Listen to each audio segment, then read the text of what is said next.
साथियों, हमारे यहाँ किशोरदा का एक गाना बहुत ही प्रचलित है। वो गाने का बोल कुछ इस तरह से है। कुछ तो लोग कहेंगे लोगों का काम है कहना। जी, और आप सब ने यह गीत अवश्य सुना होगा। आज भी जब कोई 1-2% लोग हम पर कोई उंगली उठाते हैं या कोई प्रश्न उठाता है या जब कोई गलत तरीके से हमारा विरोध करता है, तो हम भी इसी पंक्ति को गुनगुना करके अपने आप को संतुष्ट कर लेते हैं। अपने आप को हम समझाने का प्रयास करते हैं कि कुछ तो लोग कहेंगे, लोगों का काम है कहना। और अपने आप को हम बाकी 98-99% जो लोग हैं उन पर हम अपना फोकस करते हैं, उन पर हम अपना ध्यान देते हैं और फिर आगे और निरंतर आगे बढ़ते चले जाते हैं, जो बिल्कुल ठीक भी है। जी, तो मैं आज बात कर रहा हूं सैकड़ों नहीं, हजारों नहीं, लाखों नहीं, बल्कि करोड़ों स्टूडेंट्स के आदर्श बन चुके पटना वाले खान सर का। जी, क्या सुना आपने? पटना वाले खान सर जी का। जी हां, आज वे छात्रों के आदर्श ही नहीं बल्कि उनके लिए आदरणीय, सम्माननीय एवं पूजनीय भी वे बन चुके हैं। वे एक हीरो हैं, एक लीजेंड हैं, क्योंकि वे हमेशा कमजोर विद्यार्थियों को सामाजिक, आर्थिक, मानसिक रूप से उनको फुल्ली सपोर्ट करते हैं। अनगिनत विद्यार्थियों को उन्होंने एक रास्ता दिखाया है, जीवन जीने का ढंग बताया है, उन्हें उनके मंजिल, उनके लक्ष्य तक पहुंचाने में हर संभव उन्होंने मदद किया है। साथ ही साथ उन्होंने यह भी साबित कर दिखाया है कि हर एक विद्यार्थी जो होता है वो गीली मिट्टी का एक लोइया होता है, एक गोला होता है, एक लोंदा होता है। उसे तराश करके समयानुसार उचित आकार दे करके एक समुचित शेप में उसे ढाला जा सकता है। इसलिए आप जी खान सर हमारे देश में सदा सर्वदा और सर्वत्र आदरणीय और सम्माननीय रहेंगे। लेकिन इतना कुछ करने के बाद भी आज आपको सोशल मीडिया के माध्यम से तथा अन्य प्लेटफॉर्म के माध्यम से आपको एक साजिश के तहत बदनाम करने की कोशिश की जा रही है, जो सर्वथा अनुचित है। वैसे भी हमारे यहां आज से नहीं बल्कि बहुत पहले से ही ऐसा होता आ रहा है कि 1-2% लोग ऐसे हैं जिनकी संख्या नगण्य है, जिनका अपना कोई आधार नहीं, उनका अपना कोई जनाधार नहीं, जिनकी कोई औकात नहीं, और नहीं जिन्होंने समाज के लिए या किसी और के लिए कोई भला का काम किया हो, और नहीं उनका कोई सकारात्मक या स्वस्थ या सार्थक पहल की कोई उनसे हम लोग अपेक्षा कर सकते हैं। वो केवल जाति, मजहब, संप्रदाय, इन्हीं के नाम पर समाज में विभिन्न प्रकार की कुरीतियां, विभिन्न प्रकार की विसंगतियां, विभिन्न प्रकार की विडंबनाएं फैलाते रहते हैं। तो मैं खान सर से कहना चाहूंगा कि ऐसे लोगों की तरफ आप बिल्कुल भी ध्यान मत दीजिए, क्योंकि आप वैसे लोगों की बातों का जवाब यदि देने लग जाएंगे तो कल को वो आपको और अधिक डिस्टर्ब करेंगे, क्योंकि ऐसे लोग अपनी रोजी रोटी चलाने के लिए, अपने आप को प्रचारित करवाने के लिए ऐसे बहुत से हथकंडे, ऐसे बहुत से गलत तरीके अपनाते हैं और ऐसे तरीकों के लिए वे अवसर भी खोजते हैं। लेकिन ऐसे लोगों का न तो कभी भला हुआ है और न ही उनका मकसद पूरा हुआ है। ऐसे ही कुछ गलत सोच रखने वाले लोग आज इनके नाम के पीछे पड़े हुए हैं। इनका नाम पता नहीं उन्हें क्यों खटक रहा है और कह रहे हैं कि इन्होंने अपना नाम गलत यूज किया है। ये अपना असली नाम और पूरा नाम क्यों नहीं बताते हैं? तो साथियों, मैं आपको बता दूं कि बहुत बड़े विद्वान शेक्सपियर का नाम आपने सुना होगा। शेक्सपियर ने कहा था कि नाम में क्या रखा है।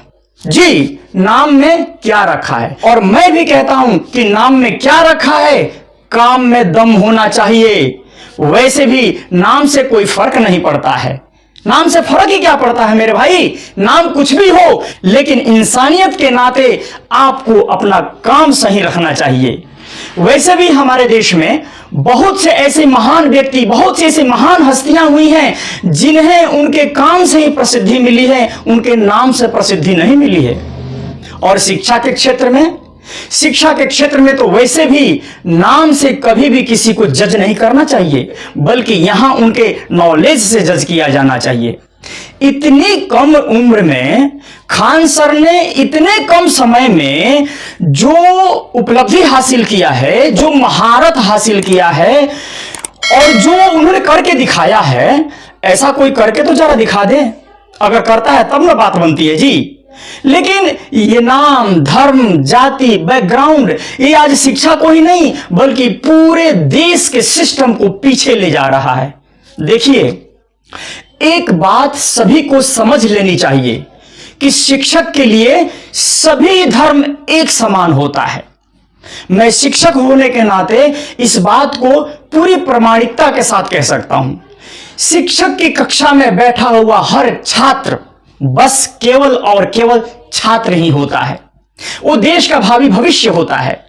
शिक्षक के लिए सभी छात्र एक समान होते हैं, वह सभी को एक एक नजरिए से देखता है। और वास्तव में मैं बता दूं कि माता पिता के अलावा इस दुनिया में शिक्षक ही एक ऐसा शख्स होता है जो ये चाहता है कि उसके स्टूडेंट्स उससे भी आगे, बहुत आगे और आगे निकल जाए। अपने जीवन में हर छात्र खूब तरक्की करे, खूब प्रगति करे, अपने लक्ष्य को जल्दी प्राप्त करे, वह खूब कमाए और खूब खुशहाल रहे। ऐसी संकल्पना एक शिक्षक ही कर सकता है और यही शिक्षक का सबसे बड़ा धर्म भी होता है। लेकिन खान सर का एक पॉइंट पकड़ करके, एक छोटा सा पॉइंट पकड़ करके, उनके द्वारा दिया गया एक एग्जाम्पल, एक उदाहरण को लेकर के पूरी सोशल मीडिया में उनकी छवि को खराब करने की जो कोशिश की जा रही है, वो संपूर्ण शिक्षक एवं शिक्षा जगत के लिए बिल्कुल गलत है। जबकि इसके बारे में उनसे पूछे जाने पर उन्होंने इसको स्पष्ट भी किया है कि वह जो प्रसंग जो पाकिस्तान का था, जो उन्होंने पाकिस्तान के अबोध बच्चों के बारे में जो बताया था, जरा उनका यह एक वीडियो क्लिप भी जरा देख लीजिए। देखिए, विवाद पाकिस्तान के एक वीडियो पे हुआ जो 24 अप्रैल को था। इससे आप साफ समझ सकते हैं कि जो अप्रैल का वीडियो है उसके मई के लास्ट में विवाद नहीं होना, यानी लोग कुछ और दिखा रहे हैं और मैटर कुछ और है। पाकिस्तान के तहरीके लब्बैक पार्टी के बारे में हमने बोला था कि ये सब पंचर छाप है। सर, हमने किसी पूरे पाकिस्तान को नहीं बोला। बचपन में हम लोग के भी टीचर कहते थे, अरे पढ़ लिख ले रहे ना तो गोबर उठाएगा, घास काटेगा। अब ये देखें, ये रैली में ये बेचारा बचवा है, इसको क्या पता है कि राजदूत क्या चीज़ होता है, कोई पता नहीं है। लेकिन फ्रांस के राजदूत को बाहर ले जाए गए हम। ये देखिए, इसको कुछ पता नहीं है। बाबू लोग, तुम लोग पढ़ लो, अब्बा के कहने पे मत आओ, तुम बकलोल कहीं का। बताइए, ये उम्र है बच्चों को यहाँ पे ले आने का। बैनर से छोटा बेचारा ये है, क्या कीजिएगा। तो आपने देखा कि वास्तविक बात क्या है। उन्होंने हमारे देश के किसी भी नागरिक, जाति या संप्रदाय की बात की ही नहीं है। वो तो हमेशा से ही देश की, राष्ट्र की, राष्ट्रीय समता की, राष्ट्रीय एकता की, राष्ट्रीय संप्रभुता की बातें बताते हैं। लेकिन एक एग्जाम्पल में जब उन्होंने पाकिस्तान या चाइना का कोई गलत बात का जिक्र किया, एक एग्जाम्पल बनाया, तो देश में रहने वाले, देश के खिलाफत करने वाले कुछ गलत व्यक्तियों के पेट में खलबली मच गई और उनकी छवि को खराब करने के लिए हैशटैग ट्रेंड करवा रहे हैं। तो साथियों, खान सर के लिए अंत में मैं यही कहना चाहूंगा कि हमारे यहां एक कहावत है, आप सब ने सुनी होगी कि हाथी चले बाजार और कुत्ता भौंके हजार। जी, और वैसे भी यह बिल्कुल सत्य है दोस्तों कि पत्थर भी वैसे ही पेड़ पर मारा जाता है जिस पेड़ पर मीठे मीठे फल लगे रहते हैं। और खान सर, आप मीठे फल वाले वृक्ष हैं, न कि कांटों वाले। इसलिए साथियों, चलते चलते खान सर के ही अंदाज में जय हिंद, जय भारत।